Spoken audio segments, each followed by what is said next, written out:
The Bearkeeper's Daughter, How Theodora Saved an Empire.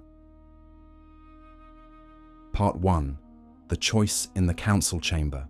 January 532, the 5th day of the Nika Riots. Constantinople is burning. The walls tremble, not metaphorically. The very marble columns of the great palace shudder as 30,000 voices outside roar as one organism, one beast hungry for blood and fire. The mob screams for the emperor's head, and the sound penetrates stone, gold leaf, and the thin veneer of civilization that separates an empire from chaos. From the windows of the palace, you can see the glow. The entire northern quarter is ablaze. The flames climb higher as night falls, turning the winter sky orange and red, painting the Bosphorus in hell's colors. Ash falls like snow across the imperial gardens, settling on marble statues of long-dead emperors who never faced anything like this. Smoke and panic drift through the corridors like vengeful spirits. The smell is acrid, burning wood, burning silk, burning lives. You can taste it in the back of your throat, that bitter tang of destruction. Servants run through the halls carrying valuables, loading them onto carts for the planned evacuation. Guards stand at attention, but their eyes betray them. They're calculating escape routes, weighing loyalty against survival. In the council chamber, the air is thick with something worse than fear. Resignation. The acceptance of defeat before the battle is truly lost. These men have already given up. They're just going through the motions now, waiting for someone to voice what everyone already knows. It's over. The chamber itself is a monument to Roman power. Frescoes depicting victorious emperors, floors of precious marble from Egypt and Greece, silk tapestries showing the glory of Constantinople as the new Rome. But today, all that glory feels like mockery. The eternal empire is collapsing in real time, and the men who rule it can only watch. Belisarius stands near the eastern window, his weathered face turned away from the gathered ministers. He is the empire's greatest general. He's 47 years old, scarred from a dozen campaigns, a soldier who has stared down charging cavalry and enemy spear walls without flinching. Yet today, his shoulders are slumped. His hand rests on the pommel of his sword, but it's a gesture of helplessness, not readiness. How do you fight 30,000 of your own citizens? How do you wage war on a city? He stares at the floor as if the geometric patterns in the marble might spell out an answer that his military genius cannot provide. Mundus, the Gepid commander, says nothing. His silence is heavy, absolute. He's a barbarian by birth, a Germanic warrior who rose through the ranks to command Roman legions, and he knows that if this palace falls, men like him will be the first targets. The mob won't distinguish between good barbarians and bad ones. These are men who have stood in the teeth of battle, who have seen death walk among their legions, and yet they have never looked quite this hollow. Tribonian, the master of laws, sits with his head in his hands. This is the man drafting Justinian's great legal code, the Corpus Juris Civilis, that will reshape Western civilization. But what good are laws when the city burns? John the Cappadocian, the ruthless Praetorian prefect whose tax policies helped spark this disaster, looks as though he might be sick. He knows the mob would tear him apart if they found him. His name has been chanted alongside curses for days now. Even Justinian, Flavius Petrus Sabatius Justinianus, lord of the Roman world, successor to Augustus and Constantine, heir to 1,000 years of imperial glory, looks broken. His normally sharp eyes are distant, clouded. He's 45 years old, has been emperor for 5 years, and in that time has dreamed of nothing but restoring Rome to its ancient greatness. He's commissioned new churches, reformed the law, prepared campaigns to reconquer the lost western provinces. But now he can't even hold Constantinople. The purple-dyed robes that mark him as God's representative on earth hang on him like a burden rather than an honor. The gold crown feels heavy today. Perhaps it always has, but today he can no longer pretend otherwise. He keeps thinking of the emperors who were overthrown, murdered, blinded, exiled. It happens. Even emperors can fall. Perhaps especially emperors. How did it come to this? It started so stupidly, so predictably. It always does. 5 days ago, January 13th, the Blues and Greens, those eternal rival factions of the Hippodrome, had finally united. The chariot racing teams that normally spent their energy attacking each other had found a common enemy, Justinian's government. The taxes were too high, the administrators too corrupt, the emperor too distant, too obsessed with theological debates and reconquest dreams to care about the people starving in the streets. During the races, they began chanting together. First insults at the officials, then demands for the dismissal of John the Cappadocian and Tribonian. Then, when those demands were ignored, they poured out of the Hippodrome and into the streets. Within hours, they had proclaimed a rival emperor, Hypatius, nephew of the previous emperor Anastasius. Poor Hypatius hadn't even wanted the role, but the mob doesn't care about your preferences when they've decided you're their savior. For 5 days, the Nika Riots have consumed the city. 5 days that feel like 5 years. Half of Constantinople burns. The great baths of Zeuxippus, where emperors once relaxed in heated pools, beneath vaulted ceilings painted with stars and gods, now a blackened shell. The first Hagia Sophia, Justinian's pride, the great church built by Emperor Constantius 2 centuries earlier, reduced to ash and rubble. Its golden dome collapsed inward, its precious icons melted or stolen, its marble floors cracked by heat. The markets by the sea, where merchants from India and Britain once haggled over silk and amber and spices worth their weight in gold, are smoking ruins filled with corpses and looters. The Augusta, the great plaza at the heart of the city, is a battlefield. The Senate House has been sacked. The Chorche, the bronze-roofed entrance to the palace, has been breached twice. Only desperate fighting by the palace guards has kept the mob from pouring into the imperial quarters. 30,000 rioters swell in the Hippodrome, that great circus where Rome's legacy of bread and spectacles reaches its most fevered pitch. They are blues and greens, rival racing factions who normally would sooner kill each other than share bread, now united in their hatred of Justinian and his tax collectors. They've armed themselves with whatever they could find: clubs, knives, stones, torches. They've broken into armories and stolen weapons.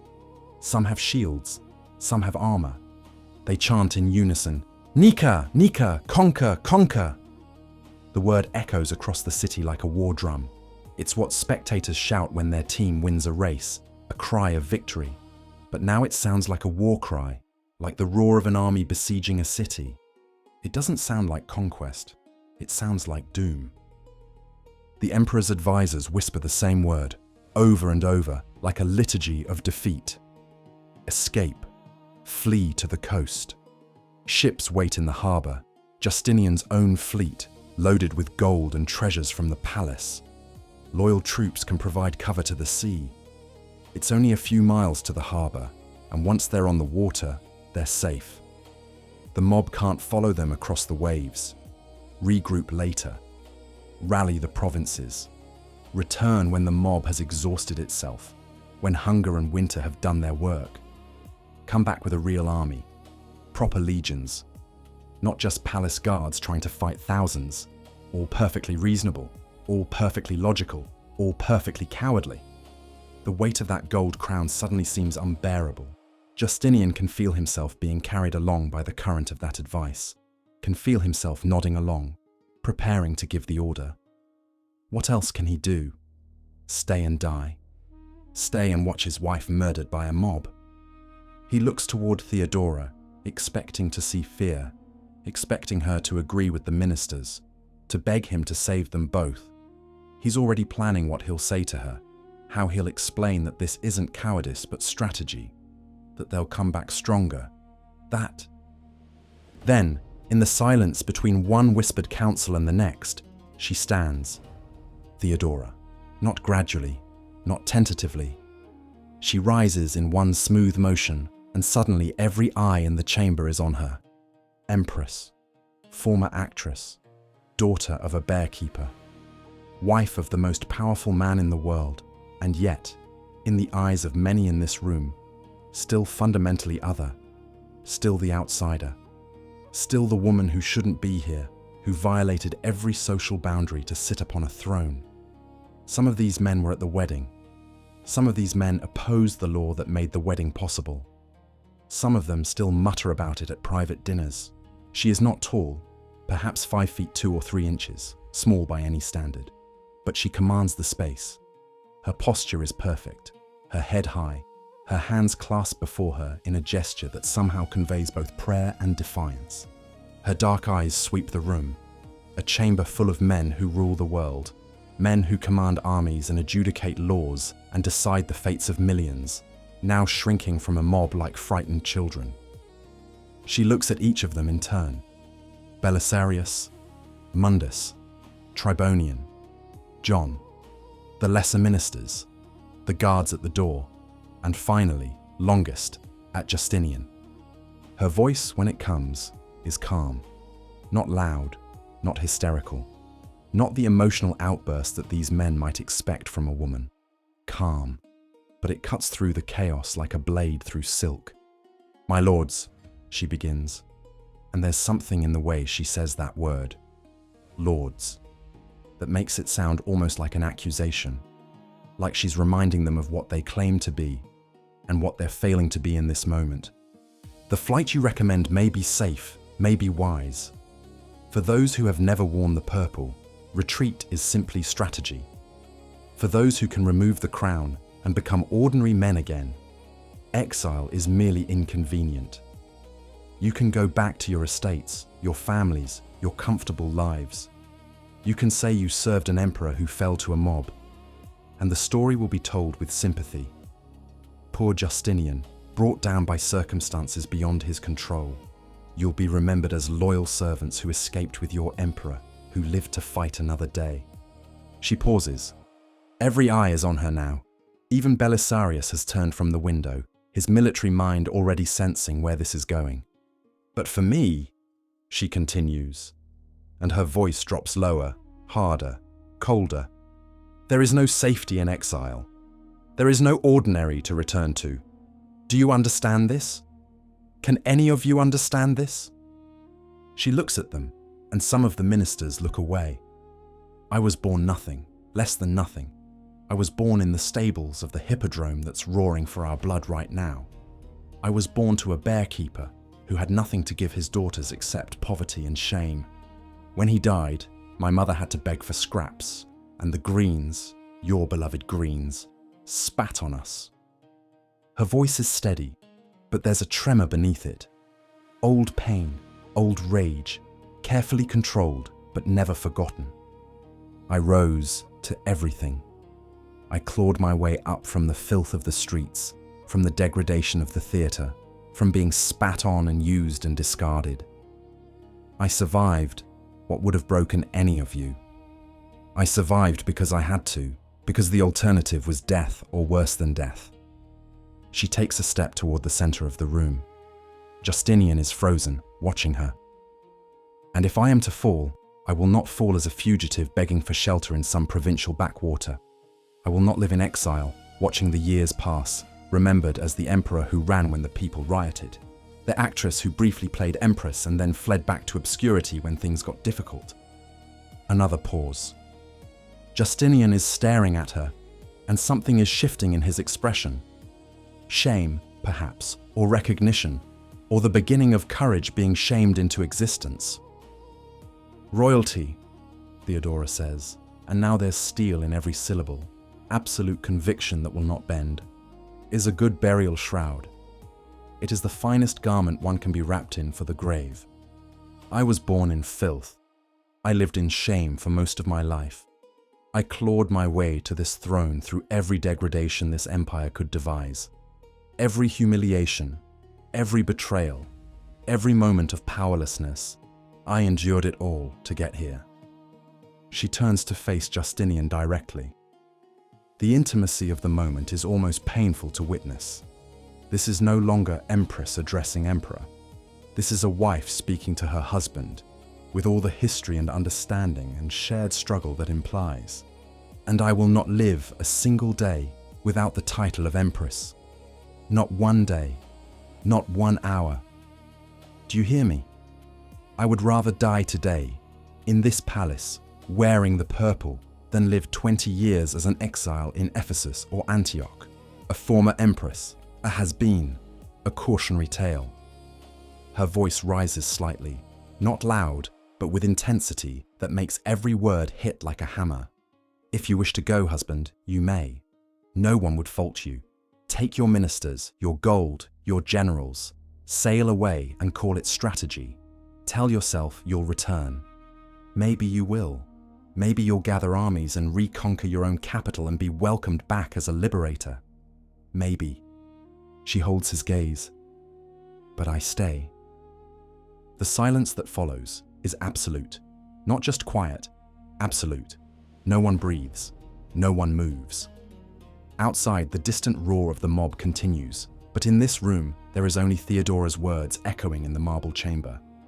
I stay, she repeats softer now. This is where I make my stand.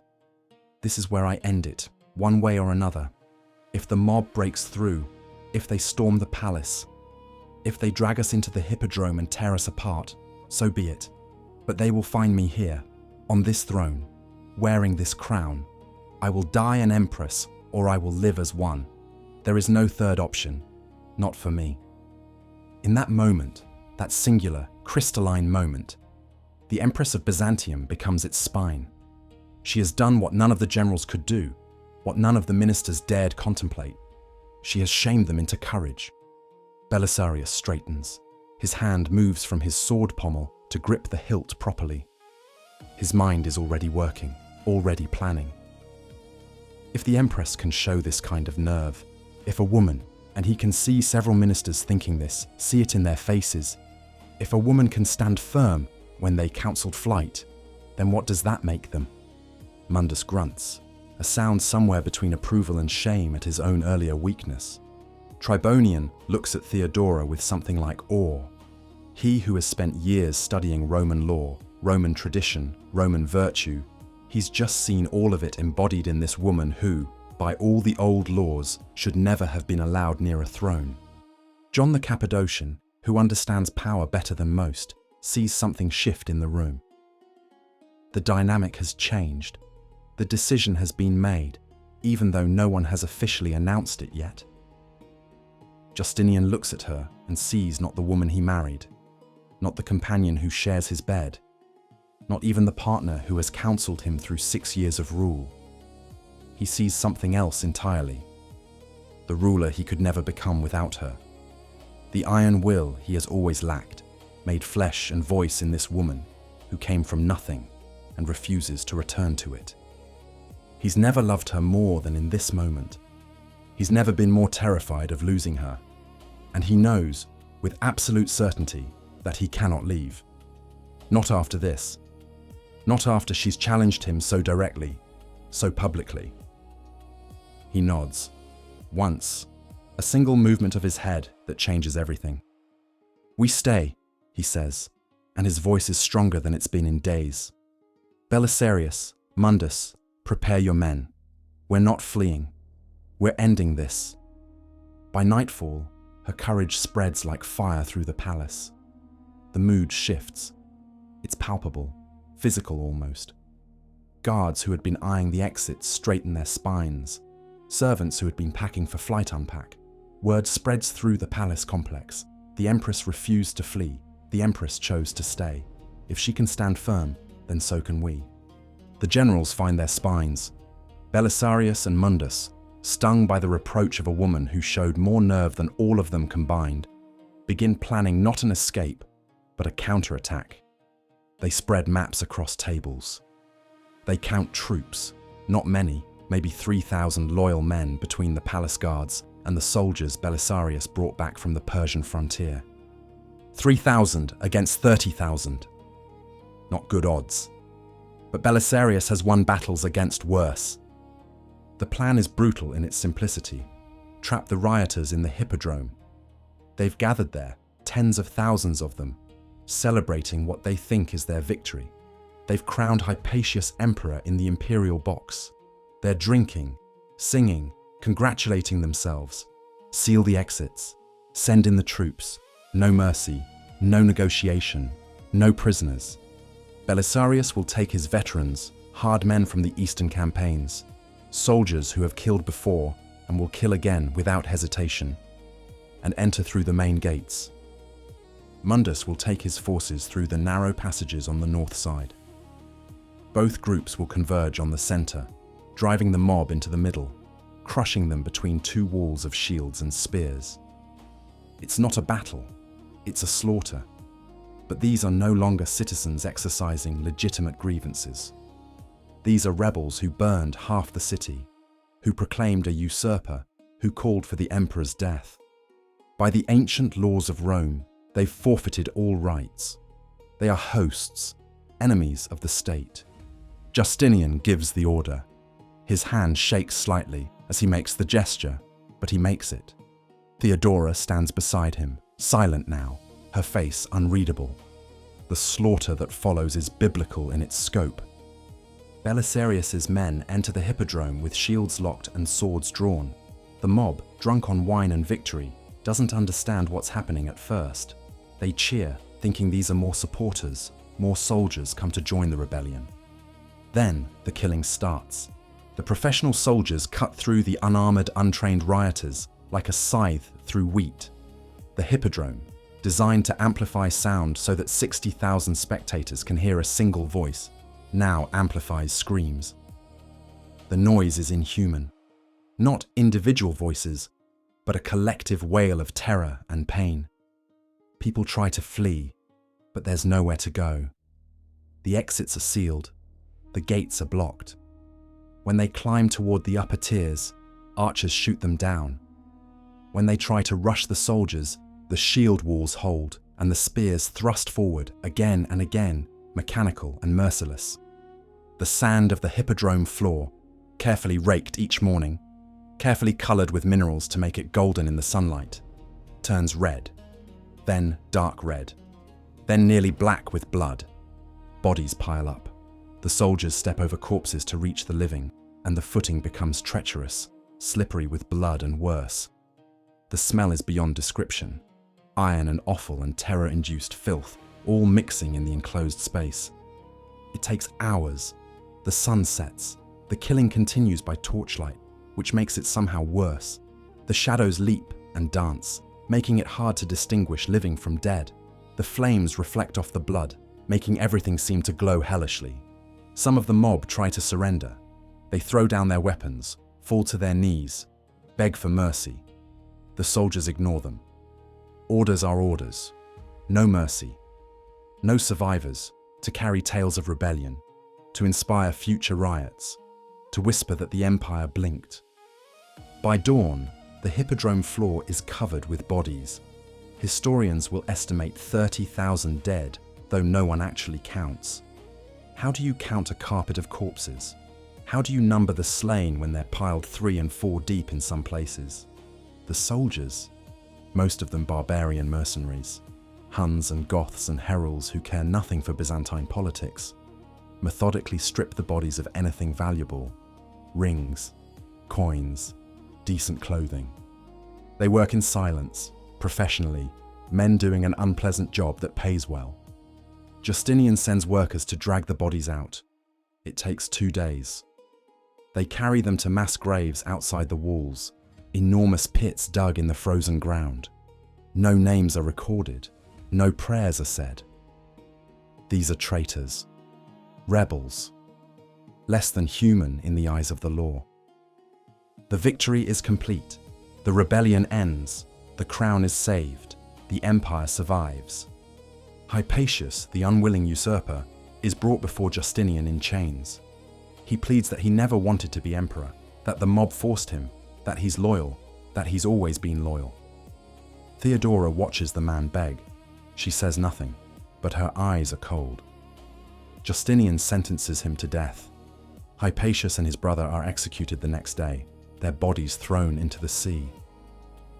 In the months that follow, Constantinople rebuilds. Justinian, energized by survival, throws himself into reconstruction with manic intensity.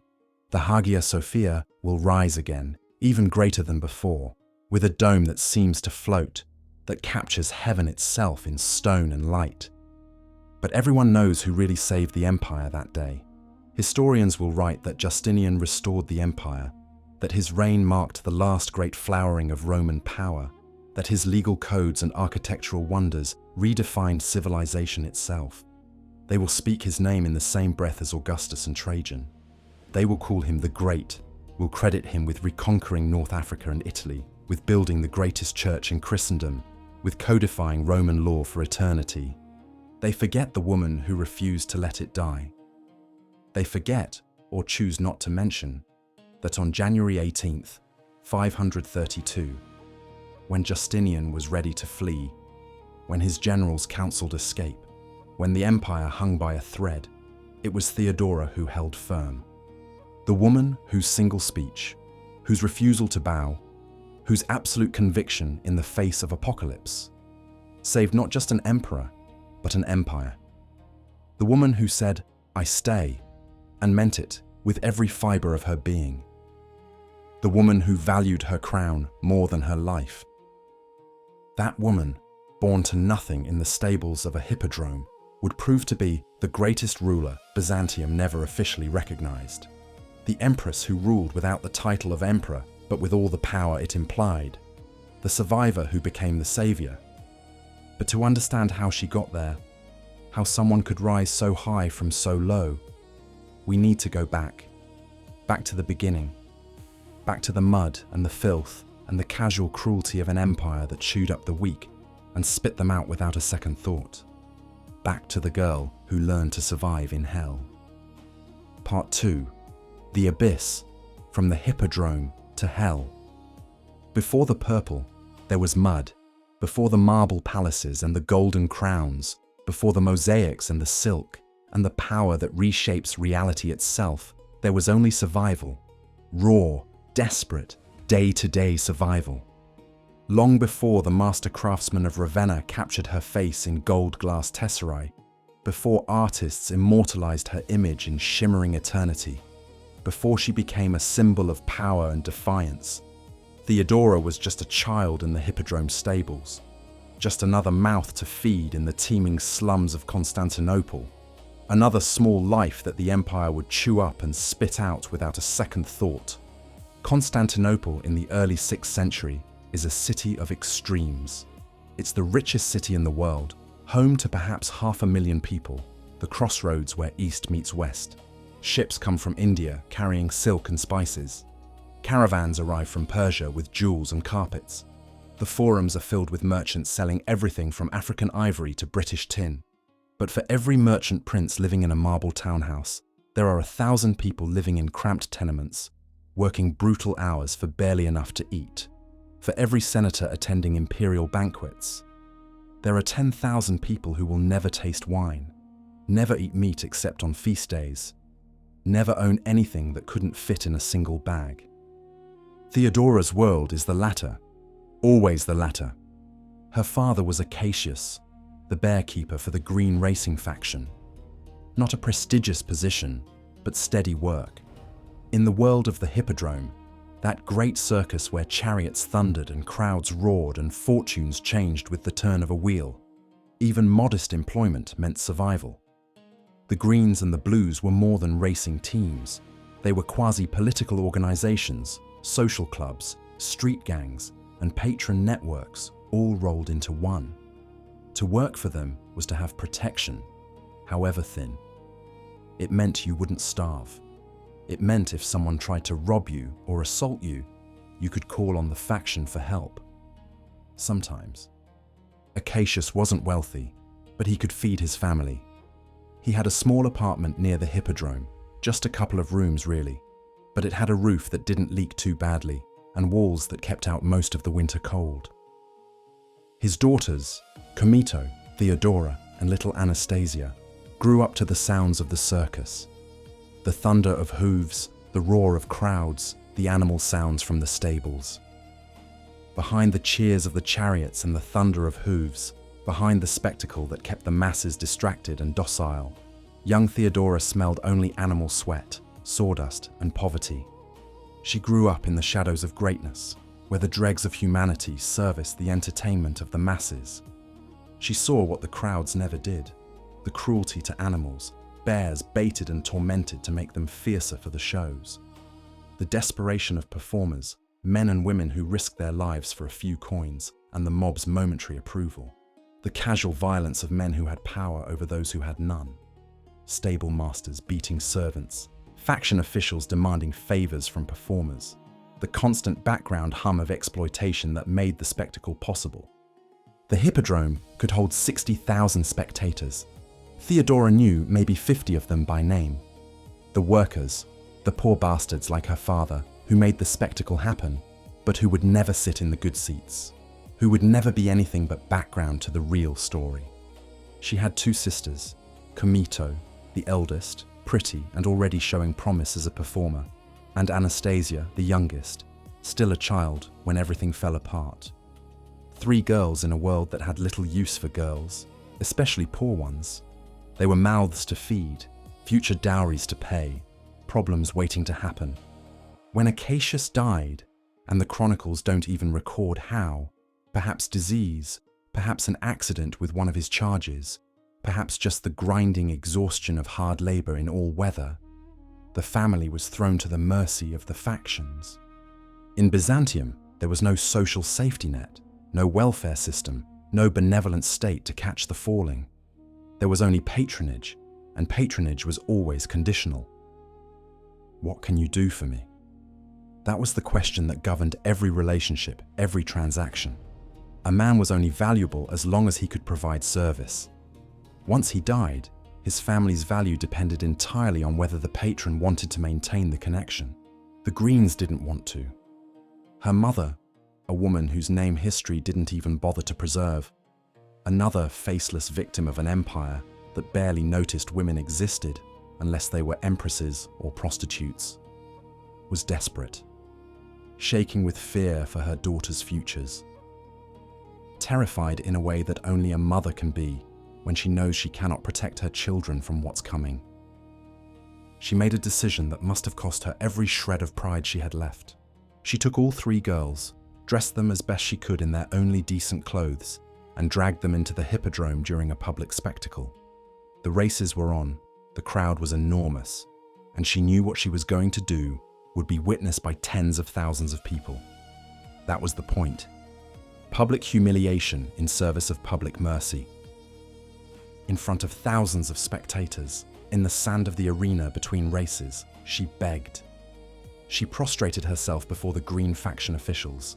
She held up her daughters like offerings. She pleaded for mercy, for compassion, for the faction to honor the service of their father by giving one of them, any one of them, his old position or something similar. The Greens jeered, they laughed, they turned away. Theodora was perhaps 7 years old, standing in the arena sand, feeling the eyes of thousands on her, watching her mother beg, watching powerful men reject that begging with casual cruelty. The lesson sank deep. Your suffering means nothing to them. Your desperation is entertainment. You are less than human in their eyes. In the hierarchies of Roman cruelty, this was casual, unremarkable. The family had served, yes, but that service had ended with Acacius's death. There was no contract that extended beyond the grave, no loyalty that outlasted usefulness. The Greens had new bearkeepers, men with their own families, their own needs. Why should they take on the burden of a dead man's wife and daughters? The Greens moved on to the next race, the next spectacle, and left 3 little girls and their mother to starve. Or worse than starve.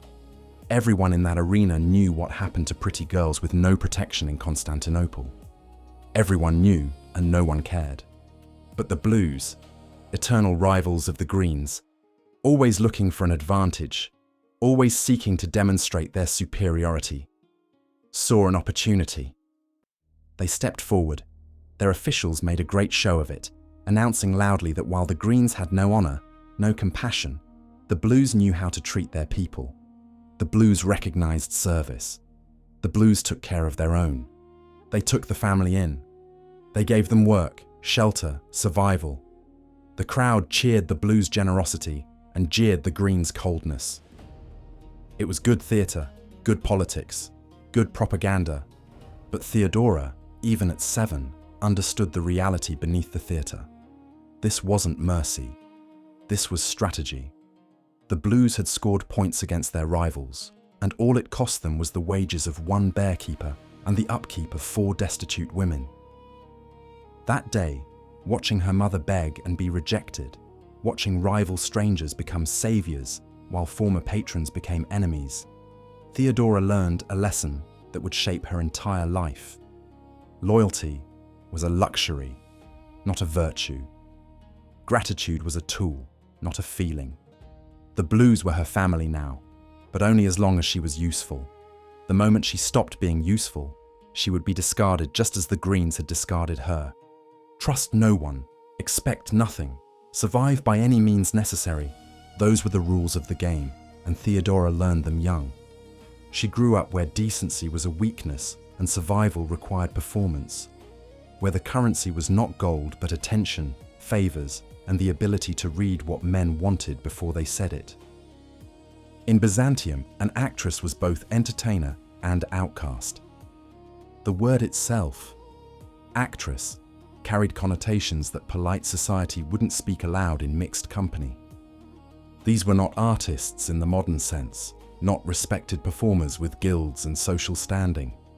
They were mimes, dancers, singers, acrobats, courtesans, and prostitutes with better costumes. The lines between entertainment and sex work were not blurred. They simply didn't exist. The theatres of Constantinople were not like the grand amphitheatres of classical Rome, where actors performed tragedies and comedies for cultured audiences. Those days were long gone. What passed for theatre in the 6th century was burlesque, pantomime, crude comedy, and erotic spectacle. The audiences came drunk, rowdy, and expecting things that would make a modern audience walk out. Theodora and her sisters, with their mother managing them, coaching them, selling them in the most literal sense, performed wherever they could find work. The public theatres, yes, but also private parties for wealthy men, banquets for senators, celebrations for successful merchants. They danced, they sang, they enacted crude comedies where the humour depended on sexual innuendo and pratfalls. Comito, the eldest, was the star. She had the looks, the natural grace, the ability to command a stage. She performed semi-nude, as was expected, wearing the sheer silk that Constantinople was famous for. Silk so fine you could see through it, silk that revealed more than it concealed. Theodora started as her sister's assistant. Too young to perform herself, she would carry props, hold Comito's cloak, perform small tasks on stage. Even that was degrading. Even being the assistant to an actress marked you as fundamentally other, as someone no respectable family would acknowledge. The stage was a cage of silk, beautiful from a distance, suffocating up close. You performed, they applauded or jeered. You bowed, you smiled no matter how they looked at you. And then, after the performance, came the real negotiation. Which of the wealthy men in the audience wanted more than just entertainment? Who was willing to pay? Who could be trusted to pay what they promised? And who would use you and then laugh when you asked for your fee? Off stage, respectable society spat on her. Literally sometimes. Actresses couldn't walk through the better neighborhoods without harassment. They were cursed at, propositioned, sometimes assaulted. Going to church was an ordeal.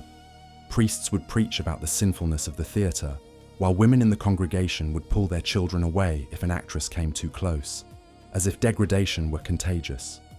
She was infamous, legally infamous, a person without legal standing. This wasn't metaphor or social stigma. It was actual Roman law. An actress could not testify in court except under torture. She couldn't marry a man of senatorial rank. It was forbidden, like marriages between different species. She couldn't inherit property except through very specific legal mechanisms. She had no protection against assault or rape, except whatever her patron faction might provide, and that protection was always conditional. In the eyes of the law, she was barely human. Less than a slave in some ways, because at least slaves had masters who had a financial interest in protecting them. An actress had only herself, and her value lasted only as long as she was young and pretty and willing to degrade herself for entertainment. Yet somehow, amid the cruelty and laughter, she learned power. She learned that every glance could be calculated, every motion could be deliberate, every word could carry layers of meaning. She learned to read men, their weaknesses, their desires, their insecurities. She learned which men were dangerous and which were merely pathetic. She learned to give just enough to keep them wanting more, to promise without promising, to make them think they were the clever ones while she walked away with their money. Every glance, every motion, every word could control attention. And attention, in Constantinople, was the first step toward influence. If you could make a man look at you, you could make him listen to you. If you could make him listen, you could make him want things. And if you could make him want things, you could make him pay for them. Procopius, writing decades later in his Secret History, would claim that Theodora was exceptionally shameless, even by the standards of Byzantine theatre. He wrote of lewd acts performed on stage, of performances involving geese, a bizarre detail that has puzzled historians and probably says more about Procopius's imagination than about Theodora's actual performances. Of a sexual appetite that shocked even jaded Constantinople. His descriptions are graphic, pornographic really, and probably exaggerated or outright fabricated. But they reveal something important. Theodora was noticed. Even in a city full of actresses, even in a profession crowded with beautiful women willing to do degrading things for money, she stood out. She was memorable.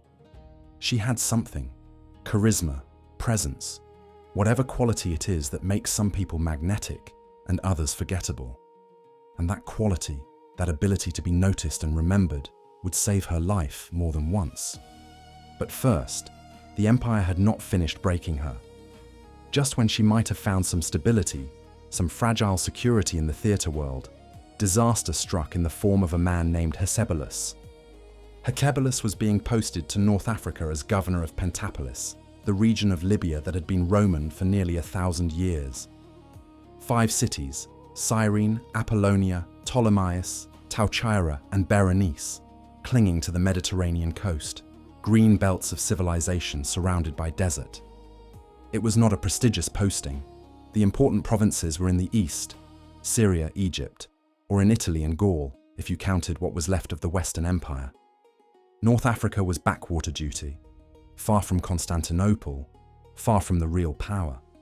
But for a middling administrator like Hecebelus, it was a chance to build wealth through taxation and corruption, to live like a king among provincial nobodies, to exercise power he could never have in the capital. And he wanted a companion, not a wife. Men of his class didn't marry actresses, and Hecebelus had enough ambition to want to keep his options open for a proper political marriage later. But a mistress, a concubine, someone to warm his bed and ornament his household in the provincial backwater. Someone beautiful and entertaining and skilled in the arts of pleasing men. Theodora was perhaps 18 or 19, old enough to have developed a reputation, young enough to still be in demand. Hecebelus offered her a chance that must have seemed miraculous. Escape from Constantinople, from the grinding brutality of the theatre circuit, from the constant degradation. Status as a governor's woman. Travel to exotic North Africa. Protection. Perhaps even wealth if she played it right. She went with him across the Mediterranean, that wine-dark sea that had carried Roman legions and Greek philosophers and Phoenician traders for millennia. The voyage took weeks, hugging the coast, stopping at islands, finally reaching the ancient land where Rome had once destroyed Carthage and sown the ruins with salt. North Africa was different from Constantinople in every way. The heat was crushing, dry and absolute. The cities were older, built by Greeks and Phoenicians before Rome existed. The people spoke Latin and Greek and Punic and Berber dialects. The desert pressed in on all sides, a constant reminder that civilization was a thin crust over endless sand. Hesebulus had a governor's palace in Cyrene, a sprawling complex built by earlier Roman administrators. For a while, months, perhaps a year, Theodora lived in luxury she had never known. Servants, fine food, clothes that weren't threadbare, baths with hot water, safety from the constant harassment of the streets. But Hesebulus was a small man with power, and small men with power are often the cruelest. He was not physically abusive, or at least Theodora never spoke of it if he was. But he was capricious, petty, easily bored. And Theodora, for all her skills, was fundamentally a reminder of Constantinople, of the life he had left behind, of his own mediocrity. He would never be a great senator, never lead armies, never shape imperial policy. He was stuck in North Africa precisely because he wasn't important enough to merit a better posting. And somehow, that became her fault. When he tired of her, whether from boredom, from political calculation, perhaps he was arranging a proper marriage and needed to remove the inappropriate concubine first, or simple malice, he didn't send her home, didn't pay for her passage back to Constantinople, didn't give her money or references or any way to support herself. He simply cast her out, threw her out of the palace with whatever she could carry, and told the servants she was no longer to be admitted. Cast her out into North Africa, into a land of sun and sand and cities that barely remembered Roman rule. A foreign woman, alone, penniless, with no protection and no prospects. She didn't speak the local dialects well. She knew no one. She had no patron faction to appeal to, no network of theatre contacts, nothing. Theodora had been poor before, had been degraded and used and spat upon, but she had always been in Constantinople, had always had her sisters, her mother, some thin web of connections. Now she had nothing. She begged for food in the dust of Cyrene's streets. She who had performed before thousands, who had known the inside of palaces, was now starving under the merciless North African sun. The chronicles, what little they say about this period, which is not much because empires don't care about the suffering of actresses, suggest she wandered from city to city, church to church, begging for bread and mercy. She made her way to Alexandria, the great city of Egypt, still one of the wealthiest and most cultured cities in the empire. If she could get there, she thought, maybe she could find work. Alexandria had theatres, had wealthy patrons, had a theatre circuit that might remember her name from Constantinople. But Alexandria was also brutal to the desperate. It was a city where beggars lined the streets, where poverty was so common that one more starving woman barely registered. She was alone, barefoot under the merciless sun, a forgotten actress exiled by empire and fate, wandering through cities where she knew no one and no one knew her. There are gaps in her biography here, years that are unaccounted for. We know she eventually returned to Constantinople, but we don't know exactly how long she was in Africa and Egypt, or how she survived. Did she find work in Alexandrian theatres? Did she rely on church charity? Did she form connections with the Monophysite community that would later become so important to her? What we do know is that she survived. Somehow, in a situation that should have killed her or broken her utterly, she survived. And more than that, she learned. She learned that when you have absolutely nothing, when you are as low as a human being can go, you discover what you're really made of. You discover that survival is not about what you have, but about what you refuse to give up. She refused to give up, refused to die in the desert, refused to accept that this was how her story ended. No prophecy could have seemed more absurd than that this starving girl, eyes full of sand and rage and something harder than either, would one day command Rome's legions, that she would stand in palaces and make generals bow, that she would rewrite laws and reshape an empire, that the very city she had begged in would one day bow before her as Augusta. But empires are built on absurdities. Empires are built on people who refuse to stay where fate put them. And Theodora was about to become the greatest absurdity of all. Part 3. The impossible marriage. She returned to Constantinople changed, not defeated. That would have been easier to understand, more expected. The city had seen countless broken souls wash back onto its shores, ground down by the empire's indifference, ready to slide back into whatever degradation would accept them. Women who had been discarded by provincial governors, actresses past their prime, courtesans whose patrons had died or moved on. They all came back eventually, to the only city where they had any connections at all, ready to accept whatever scraps of work they could find.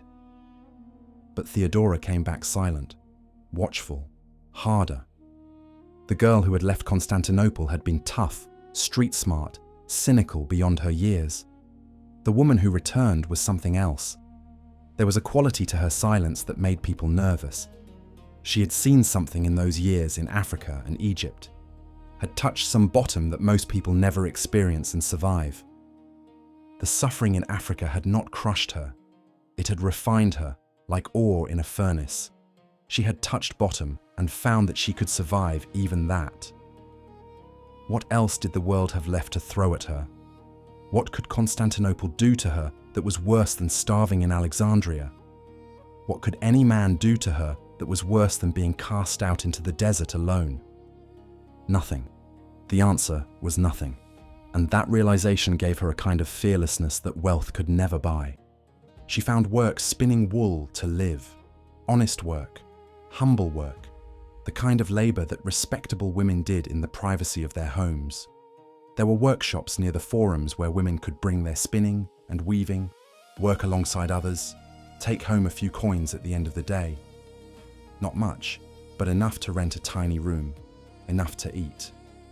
She kept her head down. She avoided the theatre, avoided the old life with its degradation and its small rewards. Some of her old colleagues tried to recruit her back. Come on, Theodora, you were always popular. The audiences loved you. You could make good money again. But she refused. That part of her life was over. She avoided the men who would have welcomed her back to degradation with open arms, the ones who remembered her from before and assumed she'd be grateful for their attention. She developed a way of looking at them, not hostile exactly, but utterly cold, that made most of them back off. The few who didn't got a verbal lashing that sent them scurrying away, reminded that Theodora might be poor, but she wasn't powerless, and she sought out the religious ascetics. The monophysite Christians, those who believed in the single unified nature of Christ, who rejected the orthodox position that Christ was both human and divine, were everywhere in the Eastern Empire, but especially among the poor, the outcast, the forgotten. The Orthodox Church was the church of the establishment, of the emperor and the senators and the wealthy. Monophysitism was the theology of the suffering. They preached a theology of divine unity in suffering. God had experienced human pain, human betrayal, human execution. Christ on the cross wasn't some distant divine figure playing at humanity. He was fully and completely experiencing what it meant to be powerless, to be condemned by an empire, to be executed as a criminal. The incarnation meant God knew what suffering felt like from the inside. For someone like Theodora, who had experienced every degradation the empire could offer, this theology made sense in a way that orthodox formulations never did. The subtle theological distinctions between two natures and one nature might not matter to a prosperous merchant, but they mattered deeply to people who knew suffering intimately. The monophysites also rejected earthly splendor as distraction from spiritual truth. Their churches were simpler, their bishops less ostentatious, their whole approach to faith more focused on inner transformation than outer display. They offered something the Orthodox establishment never did: acceptance. They didn't care that she had been an actress. They didn't care about her past. If she wanted to turn to God, to transform her life, to become something new, they welcomed her. Whether her conversion was genuine or strategic, we'll never know. Perhaps even she didn't know. Perhaps it was both. Faith and calculation aren't always opposites. You can genuinely believe in something and also recognize that it serves your interests. You can pray sincerely and also build networks. But among the Monophysites, she found something deeper than pity. She found a language of endurance, a framework that made sense of suffering, a community that saw her as a person, not as a commodity, a god who understood what it meant to be betrayed, abandoned, executed by an empire that saw you as less than human. And she found contacts, networks that extended into unexpected places. The Monophysites included not just the poor, but also wealthy merchants, minor aristocrats, even some palace officials. People who believed in the theology, but who also moved in circles of power. People who talked, who gossiped, who passed along information about what was happening in the highest levels of government. It was through these networks that a rumor reached Justinian. The rumor was simple. There was a woman, a former actress, now living quietly and piously, who had a sharp mind and sharper tongue, who understood the streets in ways no senator ever could, who might be interesting to meet. Justinian, the emperor's nephew, but more importantly, the power behind the aging Emperor Justin's throne. Justin had been a soldier, semi-literate, a man who had risen through the ranks through courage and loyalty, but who had no aptitude for the complex business of governing an empire. He had been elevated to the purple more by accident than design, chosen as a compromise candidate when the previous emperor died without an obvious successor. But everyone knew that Justinian was the real power. He was the administrator, the legal mind, the true architect of policy. He sat in on all the important meetings. He drafted the legislation. He managed the relationships with generals and bishops and provincial governors. Justin signed things and appeared at ceremonies, but Justinian ran the empire. Everyone knew that when Justin died, and he was old, in his 70s, couldn't last much longer, Justinian would succeed him. It was a done deal. The succession was settled. All that remained was waiting for the old man to die. But Justinian was also lonely, brilliant but isolated, bookish in a world of warriors, obsessed with law and theology and the dream of restoring Roman glory, of reconquering the lost western provinces, of making the empire whole again, but lacking the personal warmth that made men follow out of love rather than duty. He had followers, allies, servants, but not friends, not really.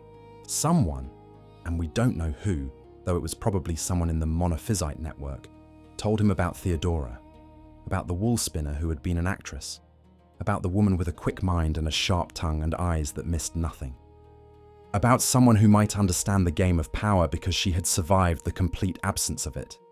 The meeting, when it happened, was probably arranged to look casual, perhaps at a dinner party hosted by someone they both knew, perhaps at a religious gathering. The details are lost. But we know they met, and we know that something clicked. When they met, the attraction was not physical at first. Yes, Theodora was beautiful. The mosaics preserve that much, and even Procopius's hateful descriptions admit it grudgingly. But Justinian was 40, a man who could have had any courtesan in Constantinople if he just wanted sex. What drew him to Theodora was something else. He admired her wit, her dark humor, her political instinct. She could see through people instantly, could identify the sycophants and the genuinely competent, could read a room and understand the real power dynamics beneath the social hierarchy. She understood the streets in a way he never could, understood the resentments and desires of the masses who were always one bad harvest away from riot. She could read a room, sense weakness, identify threats. More than that, she challenged him. She didn't fawn over him the way most people did. She treated him like an equal, sometimes like an inferior when she thought he was wrong. She would interrupt his long theological discourses to point out that his theories were irrelevant if the people were starving. She would mock his naivete about how the world actually worked for people who weren't born into the senatorial class. And Justinian, isolated at the top of the power structure, starved for genuine feedback, found this intoxicating. Theodora saw in him something else, a genuinely idealistic man with genuine power. Someone who believed in law, in justice, in the abstract principles of Roman civilization. Someone who actually cared about whether the empire was governed well, who spent sleepless nights worrying about legal codes and administrative efficiency, and the welfare of provinces he would never visit. He was naive in some ways, blind to the realities of poverty and suffering and exploitation. But he was teachable, and he had the power to actually change things. But most of all, she saw the power to shape the empire she had survived, the power to ensure she would never be powerless again, the power to take revenge, not crude, personal revenge, but systematic revenge, on a world that had treated people like her as disposable. Their relationship deepened, from occasional meetings to regular conversations to something more intimate. He wanted to marry her, not take her as a concubine, not hide her as a mistress, but marry her, make her his wife, his partner, his co-ruler when he became emperor. Make her empress. There was just one problem. Roman law absolutely, explicitly, unambiguously forbade patricians from marrying actresses. The laws had been on the books for centuries, encoded in the very DNA of Roman morality, going back to Augustus Caesar himself. Actresses were infames. They could not marry into senatorial families. The thinking was clear, encoded in endless legal commentaries. Such women were corrupted, degraded, fundamentally unsuitable for the sacred duty of bearing legitimate heirs. To marry one would be to pollute the bloodlines of Rome's elite, to mix the pure with the impure, to compromise the dignity of the senatorial order. The law didn't just forbid the marriage, it made any such marriage void from the start. If a patrician tried to marry an actress, the marriage simply didn't exist in the eyes of the law. The children would be illegitimate. The inheritance laws wouldn't apply. It would be as if the ceremony never happened. Justinian faced a choice: give up the woman he loved, or rewrite the moral code of empire. He chose the latter. And in that choice, he revealed something about himself that his enemies had perhaps underestimated. When Justinian decided something was right, he was willing to move heaven and earth to make it happen. It took time. It took persuasion. It took political capital and careful maneuvering, and probably some threats. The aging Emperor Justin, his uncle, was initially skeptical. He was a simple soldier at heart, a man who had risen from the ranks to wear the purple, and he understood instinctively that this marriage would cause scandal. The senators would be outraged. The church might object. It would set a precedent that could be dangerous. But Justinian was relentless. He argued law. He argued theology. He argued that a woman who had repented, who had turned to God and left her former life, deserved redemption. He argued that the laws were unjust, that they punished women for circumstances often beyond their control, that Christianity itself preached forgiveness and transformation. He pointed out that many of these women had been forced into the theatre by poverty, by family circumstances, by a system that gave them no other options. Was it just to punish them forever for surviving in the only way available? Was it Christian to deny them the possibility of redemption, of new life, of honourable marriage? Perhaps he believed it. Perhaps it was rationalization. Perhaps it was both. Justinian was good at convincing himself that what he wanted was also what was morally right. He also argued precedent, quietly, in private conversations with Justin. Emperors could change laws. They had done it before. When the situation demanded it, when justice required it, the emperor's will could reshape reality itself. That was what it meant to be emperor. To have the power to make new law, to declare that what was forbidden yesterday is permitted today. But the real obstacle wasn't Justin. The real obstacle was Empress Euphemia, Justin's wife. Euphemia was a formidable woman in her own right, a traditionalist, someone who had risen through conventional means and saw Theodora as everything wrong with the new generation. Shameless, ambitious, fundamentally inappropriate. She had been a slave or a servant before marrying Justin, back when he was just a soldier, and she had climbed the social ladder, rung by painful rung. Always proper, always respectable, always conforming to what society expected of her. And now this actress, this woman who had flaunted every social convention, who had made a career of degradation, was going to waltz in and become Empress. Over Euphemia's dead body, she opposed the marriage loudly, publicly. She made it clear that as long as she lived, she would block any attempt to change the law. She had influence over Justin, the kind of influence a wife of decades has over a husband, and she used every bit of it. Justinian must have fumed. He was running the empire, shaping policy, preparing for great campaigns, and one old woman was blocking his personal happiness. Then Empress Euphemia died. The exact date is uncertain, 523 or early 524. The cause is not recorded in the chronicles, which is itself interesting. Was it natural? Was it helped along? Constantinople was full of poisons, and palace politics could be deadly. We have no evidence of foul play, but the timing was, as they say, convenient. Without her opposition, Justin was more pliable, and Justinian was, after all, his designated successor, the only real family he had, the man who had been running the empire for him. The old emperor would soon die and leave his nephew to rule. What did it matter who the boy married? Let him have his actress if it made him happy. In 525, Emperor Justin signed the decree. A new law, carefully worded, speaking of women who had amended their lives and turned to virtue through religious conversion. The law specified that such women, having demonstrated genuine repentance and moral transformation, could now marry into the patrician class with full legal recognition. It didn't mention Theodora by name.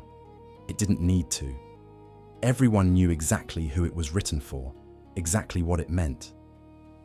The first law in Roman history changed explicitly to allow the marriage of patricians to repentant actresses. Not just a legal change, a revolution, a declaration that the old certainties, the old hierarchies, the old categories of pure and impure could be challenged. That transformation was possible, that someone could change their essential nature, could remake themselves, could escape the category that birth and circumstances had placed them in. The senators were scandalized. The whispers in the forums and the bathhouses and the dinner parties must have been vicious. Did you hear? Justinian is marrying an actress. An actual actress from the theatre. You know what they do, don't you? And now she's going to be empress. What is the empire coming to? But what could they do? The emperor had signed the law. Justinian was the heir apparent. Opposing him too openly was dangerous. So they muttered and sneered and made jokes in private, but publicly they smiled and congratulated the happy couple. Theodora, for her part, must have felt something extraordinary. 5 years ago, she had been begging for bread in Alexandria. 3 years ago, she was spinning wool for a few coins a day. Now she was engaged to the future emperor. Now the laws of Rome itself had been rewritten for her. The girl from the Hippodrome stables was going to be Augusta. 2 years later, in April 527, Emperor Justin died. He was 77 years old, had ruled for 9 years, and had been declining for months. His death was expected, mourned pro forma by a court that had already transferred its loyalty to his nephew. Justinian ascended to the throne, and they were crowned together on Easter Sunday in the great Hagia Sophia, or what remained of it before the Nika Riots would burn it down 5 years later. On that morning, the dome glowed above them with the light of thousands of candles. The incense rose in clouds so thick you could barely see across the nave. The bishops chanted in Greek and Latin in harmonies that seemed to come from heaven itself. The patriarch placed the crown on Justinian's head. Then, And this was unusual. This was noted by everyone present. He placed an identical crown on Theodora's head. Not a smaller crown, not a lesser diadem, but the same crown, the same size, the same weight, the same symbolism. The bearkeeper's daughter entered history as Augusta of the Romans, not as Empress consort, not as the emperor's wife, but as Augusta, co-ruler in every meaningful sense except the actual title of emperor, which Roman tradition reserved for men, but which meant less than the power it supposedly conveyed. Equal in the eyes of God and law, or as equal as a woman could be in the 6th century. The mosaics would later show them side by side, crowned identically, haloed in gold, surrounded by bishops and courtiers, but clearly the focal points, the sources of power. Look at the mosaics in Ravenna, and you see it. Justinian on one wall, Theodora on the other, mirror images of imperial authority. The legal documents would read Justinian and Theodora, not Justinian and his wife Theodora, not Justinian with the Empress, Justinian and Theodora. Two names, equal weight, equal authority. This was revolutionary. Roman empresses had wielded influence before, had advised their husbands, had managed court politics, but they did so from the shadows, through whispers and manipulation, and the tools available to women who had no official power. Theodora would have none of that.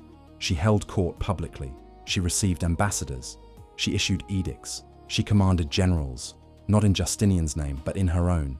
She had not married a throne. She had become one, not as ornament, not as decoration, not as the quiet, submissive wife that Roman tradition demanded, the woman who managed the household while her husband managed the empire, as partner, as co-emperor in all but name, and she had no intention of letting anyone forget it. In those early years of their reign, before the Nika Riots tested them, they worked together with an intensity that astonished observers. Justinian would work late into the night on legal codes and administrative reforms, and Theodora would be there, reading through documents, pointing out problems, suggesting alternative approaches. When ambassadors came from Persia or the Gothic kingdoms, they had to pay respects to both emperors. When bishops arrived to debate theology, they had to convince Theodora as well as Justinian. When generals requested appointments or funding, they needed approval from both thrones. Some of the old aristocracy grumbled. This wasn't how things were supposed to work. Empresses were supposed to stay in the gynaeconitis, the women's quarters, managing household affairs and producing heirs. They weren't supposed to sit in council meetings, weren't supposed to have opinions on tax policy and military strategy. But Theodora had spent her entire life ignoring what she was supposed to do. She wasn't about to start conforming now. And Justinian, for all his conservative instincts about law and tradition, genuinely valued her input. He had grown up among books and theories and abstract principles. She had grown up in the streets, among the people those principles affected. She could tell him how a policy would actually play out, what the street vendors and the dock workers and the minor bureaucrats would think. She could tell him which advisors were competent and which were just good at flattery. Together, they were formidable. He provided the vision, the grand strategy, the legal framework. She provided the political instinct, the understanding of power, the willingness to be ruthless when necessary. And when the Nika Riots came in 532, 5 years into their reign, when Justinian lost his nerve and prepared to flee, it was Theodora who showed what she was truly made of. The actress who had learned to perform on stage now gave the greatest performance of her life, except it wasn't a performance at all. It was the truest expression of who she had become, a woman who had survived everything and would never, ever bow again. Part 4. The co-ruler, justice for the outcasts. Power for Theodora was never abstract. It was never about glory or legacy or the pageantry that so consumed Justinian. It was about survival weaponized. It was about making sure no other girl would have to beg in the Hippodrome. No other woman would be discarded in the desert. No other human being would be ground down by an empire that treated people as disposable. Once she held the scepter, she looked not upward to the aristocracy, those who had scorned her, who had turned away when her mother begged, who still whispered about the Empress's scandalous past at dinner parties, but downward, toward the women still trapped where she had been. Her first great act was the founding of the metanoia. The word means repentance in Greek, though it carried deeper connotations of transformation, of complete change of mind and heart. It was a palace on the Asian shore of the Bosphorus, converted into a convent for women who had escaped prostitution. But it wasn't a prison. It wasn't a workhouse. It wasn't one of those grim institutions where fallen women were punished for their sins through hard labor and humiliation. It was a palace, an actual palace, with gardens and fountains and rooms with views of the sea. The women who came there, and there were hundreds, perhaps as many as 500 in the first years, were given shelter, food, education, and most importantly, choice. They could leave if they wished. They could marry if they found someone suitable. They could simply live quietly, without shame, without having to sell themselves to survive. Theodora sent funds. She sent guards to protect the place from men who might try to reclaim their property. She sent ships to rescue girls who had been sold abroad, trafficked to Egypt or Syria or Italy. She gave them new names if they wanted them, new work if they were capable of it, new dignity in a world that had offered them only degradation. The chronicles mention that some women, unable to bear the transition from their old lives, threw themselves from the palace walls into the sea. It's a grim detail, and modern historians debate its truth. Procopius, who reported it, may have been exaggerating to paint Theodora's mercy as somehow cruel. But even if true, it speaks to the profound trauma these women carried, trauma that no palace could immediately heal. In Byzantium's chronicles, emperors built churches to glorify God. They erected columns to commemorate military victories. They commissioned statues and monuments and inscriptions that would echo through eternity. Theodora's greatest monument was one built to save the lost. But she went further, much further. She pressured Justinian's legal scholars, the brilliant jurists who were even then compiling the Corpus Juris Civilis, the codification of Roman law that would influence Western legal systems for the next 15 centuries. She sat in on their deliberations. She argued points of law. She pushed them to reform the codex in ways that would have been unthinkable a generation earlier.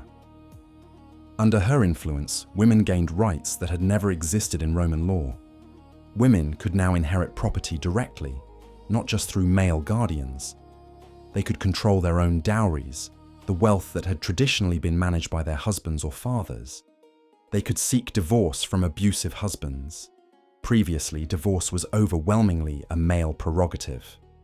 They could gain custody of their children in certain circumstances, rather than automatically losing them to the father's family.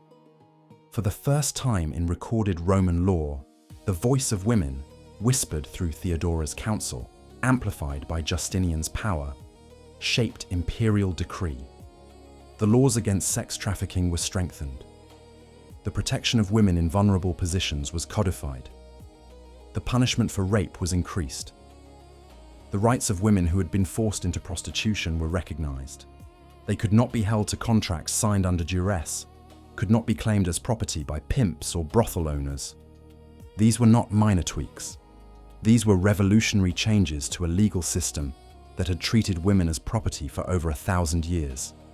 And they bore Theodora's fingerprints on every page. She was not content to be an empress of ceremony, signing documents she didn't read and attending festivals in beautiful gowns. She was an architect of justice, rebuilding the law one statute at a time. The men of the court called her restless, emotional, despotic. They muttered that she interfered in matters beyond her understanding. They complained that she meddled in governance, overstepped the bounds of feminine propriety, and wielded influence that was inappropriate for a woman, even an empress. She smiled. Those words, she had learned, were what power sounded like when spoken by men who feared they were losing it. But Theodora's influence extended beyond law and charity. She was a political operator of the highest caliber, perhaps more skilled than Justinian himself.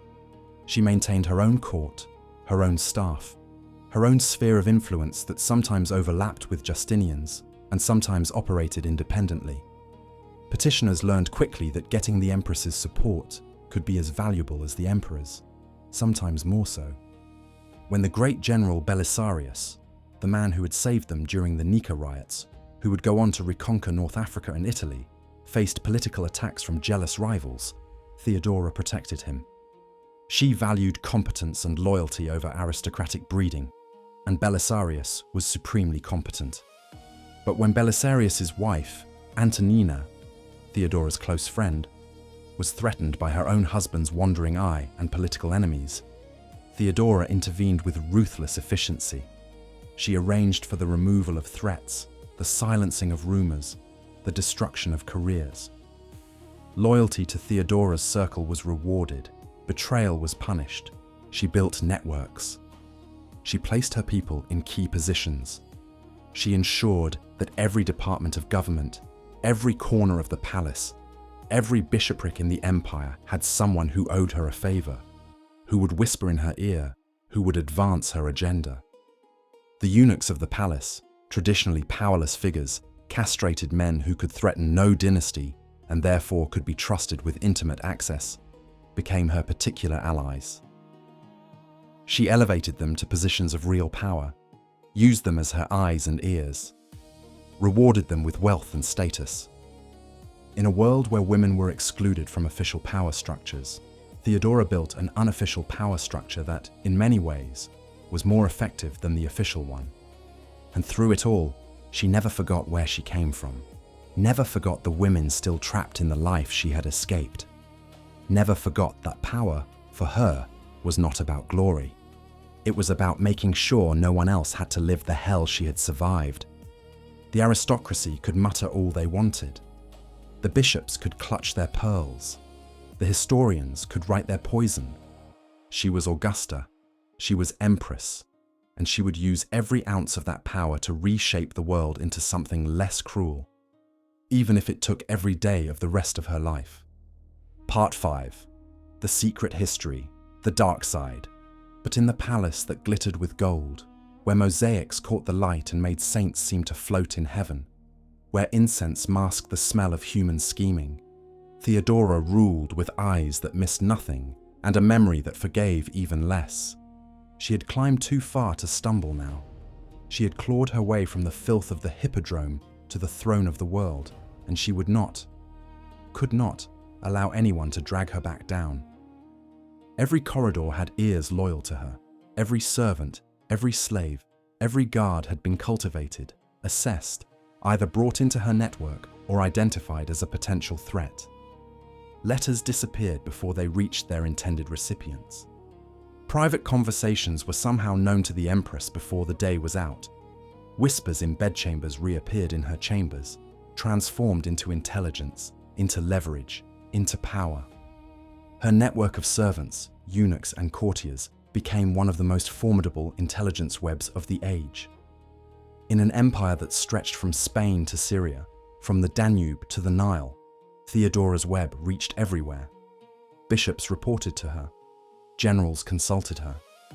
Provincial governors knew that their appointments depended not just on Justinian's approval, but on Theodora's lack of objection. She knew who was sleeping with whom. She knew who was embezzling from the treasury. She knew who was plotting, who was disloyal, who could be turned, who needed to be destroyed. And she used that knowledge without hesitation.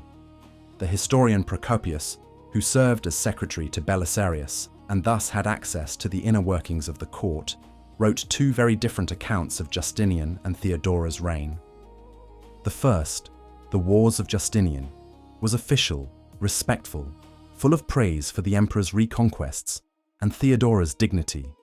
It was the history meant for public consumption, the one that would be copied and preserved and read by future generations as the official record. The second, The Secret History, anecdota in Greek, literally unpublished things, was something else entirely. It was written in secret, circulated only among trusted confidants, not published in Procopius's lifetime. It was a poisoned pen letter to history, a savage, vicious, often pornographic attack on both emperor and empress. In it, Procopius painted Justinian as a demon in human form, literally claiming he had seen the emperor's head disappear and then reappear, that he was possessed by supernatural evil. But it was Theodora who received his most venomous attention. He called her a harlot, a whore, a demon incarnate. He described her sexual appetites in lurid detail, some of it possibly true, much of it certainly exaggerated or fabricated. He claimed she was insatiably cruel, that she tortured innocent people for pleasure, that she was the true power behind the throne, manipulating her weak husband like a puppet. He told stories of her vindictiveness, of nobles ruined for minor slights, of families destroyed because someone had offended the empress, of people disappearing into prisons or monasteries never to emerge. But read between his venomous lines, past the sexual innuendo and the supernatural claims, and something shines through that Procopius probably didn't intend to reveal. Fear. He feared a woman whose hand touched every wire of governance, who could raise generals or ruin them with a word, who remembered every insult, every slight, every act of disrespect, who treated power not as a game of courtly manners, but as a matter of survival. And yes, she could be ruthless. The evidence is too consistent across too many sources to dismiss entirely. When the general Priscus defied her orders, when he refused to comply with her directive regarding a military matter, she didn't take it to Justinian. She didn't argue her case or accept the disagreement. She had him trapped in his own home. Guards surrounded his residence. Food deliveries were stopped. Visitors were turned away. He was effectively under house arrest, isolated, starving, with no one to appeal to because the Empress's authority was absolute in this matter. The message was clear: you do not defy Theodora, not twice. Eventually, Priscus capitulated. He was allowed to leave Constantinople, to retire to his estates, to live out his days in relative comfort, as long as he stayed far away from the centers of power. It was mercy of a kind, but it was mercy that left a corpse behind as a warning to others. When the Empress Antonina, wife of Belisarius and Theodora's closest friend, was threatened by her husband's political enemies, Theodora didn't just defend her. She destroyed the attackers. Careers ended. Properties were confiscated. People found themselves exiled to remote provinces or locked in monasteries. Justice or vengeance. The empire called it both, depending on whose side you were on.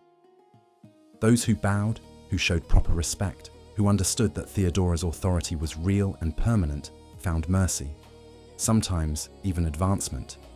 She could be a generous patron to those who served her well.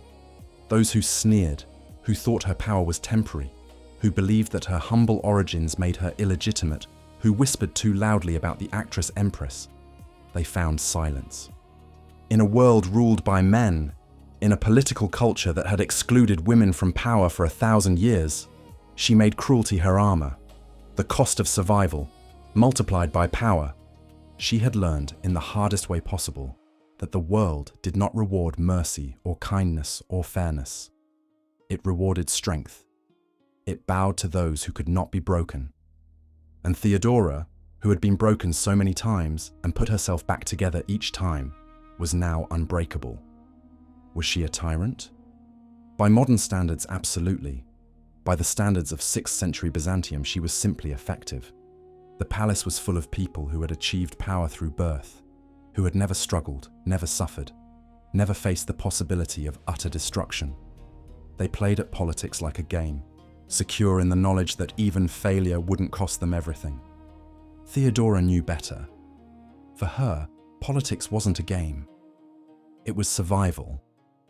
And in survival, you don't give your enemies a second chance to destroy you. The aristocrats who whispered about her past did so very quietly. The bishops who objected to her theological sympathies did so very carefully. The generals who might have thought to dismiss her advice did so never at all, because everyone knew, the Empress remembered, the Empress watched, the Empress was not to be trifled with. And if that made her feared more than loved, if that made her the villain in Procopius's secret history, if that made respectable society clutch its pearls, she didn't care. She had learned long ago that being loved by the powerful meant nothing. Being feared by them meant everything. Part 6. The theological diplomat. The greatest threat to Byzantium was not always its enemies at the gates, not the Persians pressing from the east, not the barbarian kingdoms squabbling in the ruins of the Western Empire, not even the plague that would later devastate the population. Sometimes the greatest threat was its faith. The Christian empire was tearing itself apart over doctrines that seem, to modern eyes, impossibly abstract. But in the 6th century, these questions were literally matters of life and death. What was the nature of Christ? Was he human, divine, both? If both, how were those natures related? The two main camps were locked in a struggle that had already lasted for centuries. The Orthodox Diophysites, centered in Constantinople and Rome, believed Christ had two natures, human and divine, perfectly united in one person. This was the position of the Council of Chalcedon in 451, and it was official imperial doctrine.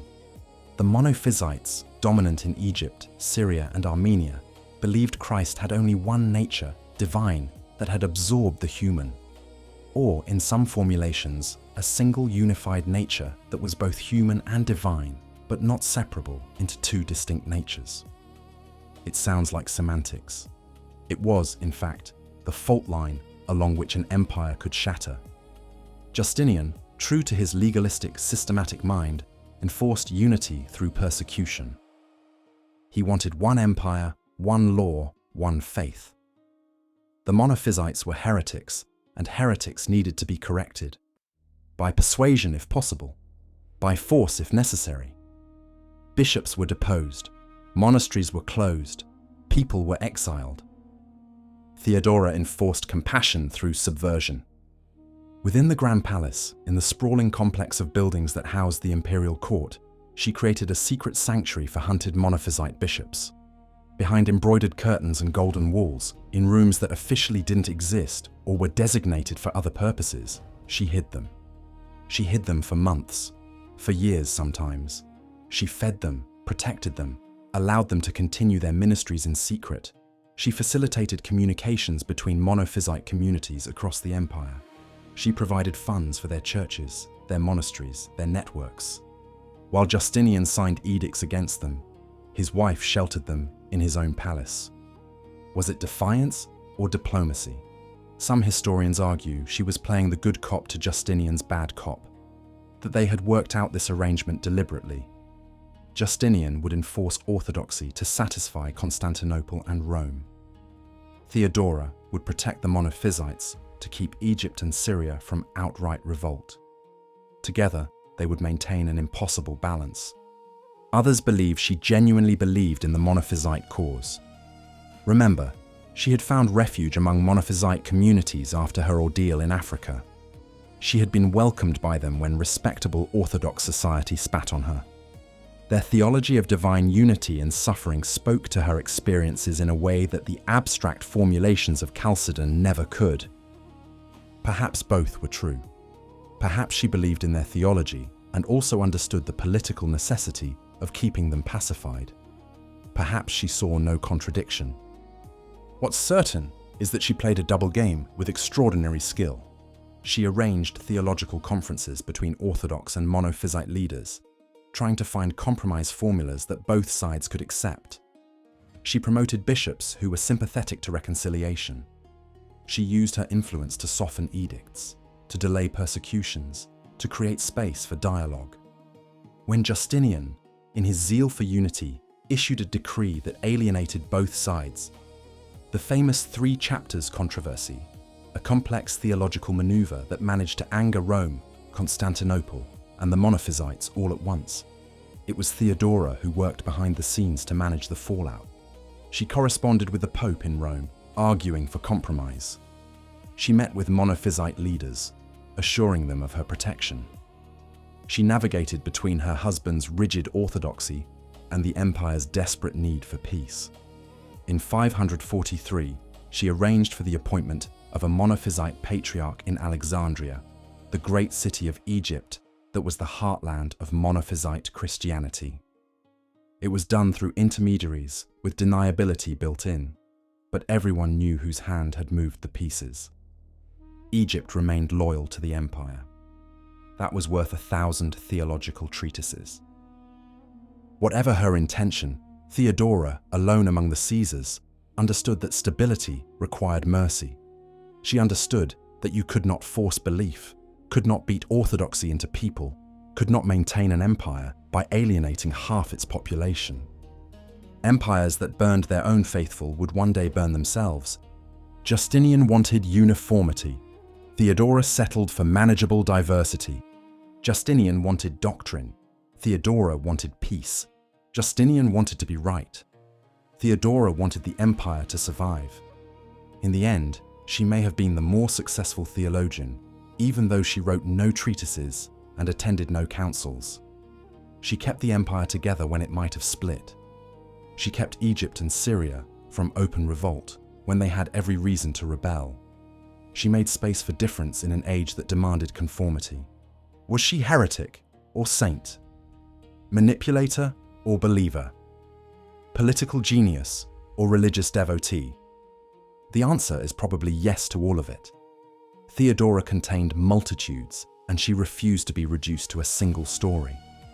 She was the empress who defied her husband for the greater good, who hid heretics in the palace while publicly supporting orthodoxy, who believed in mercy even as she practiced ruthlessness.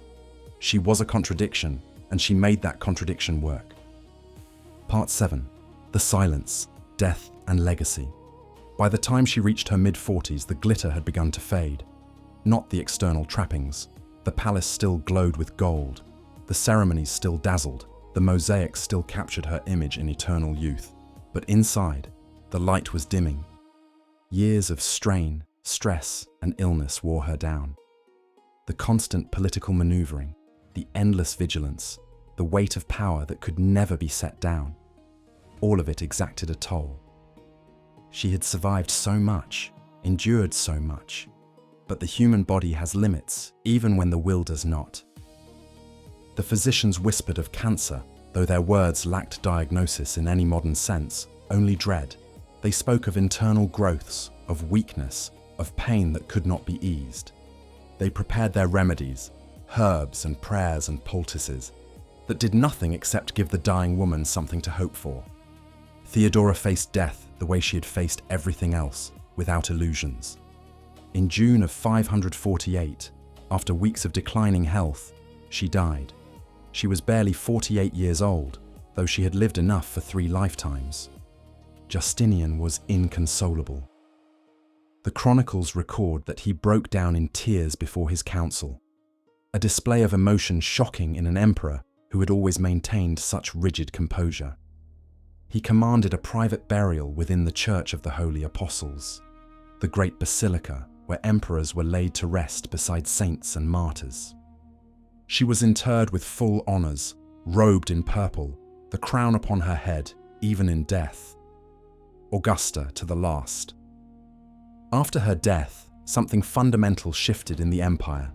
Justinian's vigor ebbed.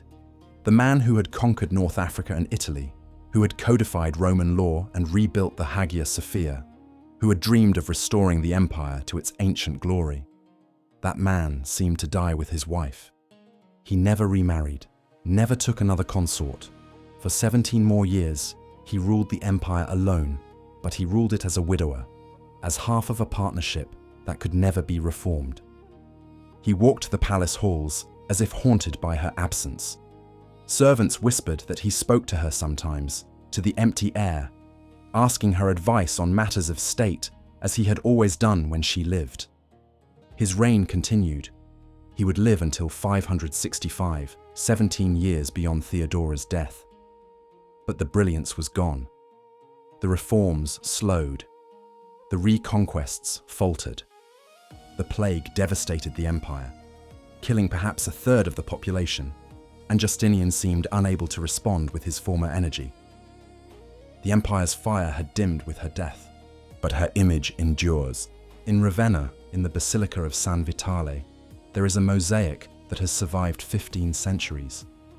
It was created just after Theodora's death, while the memory of her was still fresh, while the artisans still remembered exactly how she looked, how she carried herself, what power felt like in human form. There she stands, eternal, in the apse of the church, facing her husband's mosaic on the opposite wall. She is robed in purple, the imperial color. She holds a golden chalice, offering it in the sacred ritual. Around her are bishops and maidens, her attendants, but they are clearly secondary. The focus is entirely on her. Her face is pale, stylized in the Byzantine manner, but the eyes, those dark, knowing eyes, seem to look directly at the viewer, not inviting, not warm, but assessing, judging, remembering. She gazes forward, eyes fixed on eternity, part queen, part ghost, part warning. The mosaic captures something that words cannot. The presence of a woman who refused to be diminished by anything. Not by birth, not by abuse, not by empire, not by history itself. From the filth of the Hippodrome to the zenith of empire, Theodora proved that power is not inherited, it is seized, endured, and paid for in blood and brilliance. She wore the purple and knew it was also her shroud. She said as much in that council chamber during the Nika Riots. Royalty is a good burial shroud. She understood, perhaps better than any emperor before or since, that power and death were intertwined, that to claim one was to embrace the other. The girl who begged bread in the streets became the woman who refused to let an empire fall. Her reign was not the redemption of a sinner, but the triumph of a survivor. She didn't ask for forgiveness. She didn't apologize for what she had been or what she had done to survive. She took the power that the world said she could never have, and she used it to reshape that world. She saved women who had been discarded as she had been discarded. She changed laws that had oppressed people like her. She protected religious minorities who had protected her when she had nothing. She held an empire together when it was tearing itself apart. And when history speaks of Rome's last greatness, when we speak of the age of Justinian, when we marvel at the Hagia Sophia and the legal codes and the reconquests, we should remember to whisper her name, Theodora Augusta, the actress who became Empress, the outcast who became lawgiver, the woman who proved that survival was not enough, that those who survive can also triumph. In the mosaic in Ravenna, she will stand forever, offering her chalice to eternity, her eyes watching the centuries pass, her purple robes glowing in the candlelight, a reminder that power is not about birth or breeding or destiny. It's about refusing to bow. It's about choosing to stay when everyone else flees. It's about taking the filth and pain and degradation the world throws at you and transforming it into something that can shake empires. She was not perfect. She was not kind. She was not gentle, but she was magnificent. And in a world that tried so hard to break her, that did break her over and over, she became unbreakable. That is her legacy. Not the laws, though they matter. Not the buildings, though they endure. Not even the empire she saved, though it lasted another 900 years after her death. Her legacy is simpler and more profound. She proved that it could be done.